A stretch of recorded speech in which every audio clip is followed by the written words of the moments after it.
Nawada company बाहेरच्या टपरीवर चहा पिणाऱ्या प्रत्यक्षदर्शीचा जबाब सुद्धा महत्त्वाचा ठरतोय।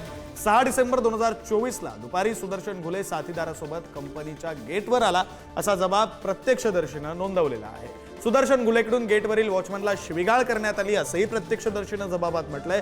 तर वाल्मिकचा माणूस आहे, कंपनी सुरू ठेवायची असेल तर 2 कोटींची खंडणी द्या अशा प्रकारे अशा शब्दांमध्ये घुलेनं धमकावल्याचाही उल्लेख जबाबामध्ये आहे। प्रत्यक्षदर्शीच्या जबाबामध्ये महत्त्वाची माहिती समोर आली, तर सुदर्शन घुलेकडून संतोष देशमुखांना धमकी दिल्याचंही प्रत्यक्षदर्शीच्या या जबाबामध्ये उघड झालं। असा जबाब त्या ठिकाणच्या चहा पिणाऱ्या प्रत्यक्षदर्शी व्यक्तीनं दिलेला आहे।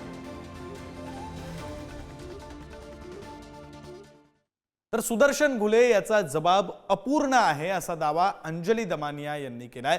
खुनानंतर पळून कसे गेले, कुणी मदत केली याचा उल्लेख जबाबामध्ये नाही असं दमानिया यांनी म्हटलं। कृष्णा आंधळे कधीपर्यंत आरोपींसोबत होता याचाही जबाबात उल्लेख नाहीये असंही दमानिया यांनी म्हटलंय।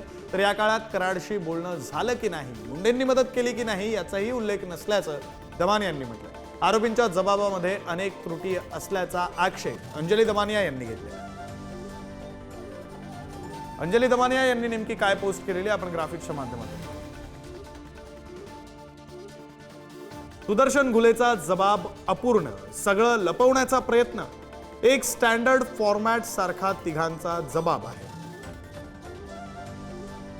खुनानंतर त्यांनी पळून जायचं कसं ठरवलं, कोणी मदत केली, कुठे गेले, कृष्णा आंधळे कधीपर्यंत त्यांच्याबरोबर होता, कुणाच्या सांगण्यावरून ते पळाले, या काळात कराडशी बोलणं झालं की नाही, मुंडेंनी मदत केली की नाही, ते कुठे कुठे पळाले, भिवंडीला किती दिवस होते, कोणी पैसे पोहोचवले, मग ते पुण्यात कसे आले, कोणी यायला सांगितलं, कृष्णाला त्यांनी काय केलं, सिद्धार्थ सोनवणे वेगळा कसा व कधी झाला, डॉक्टर वायबसे यांनी कोणाच्या सांगण्यावरून पैसे पोहोचवले, जबाबात हे काहीच आलेलं नाही।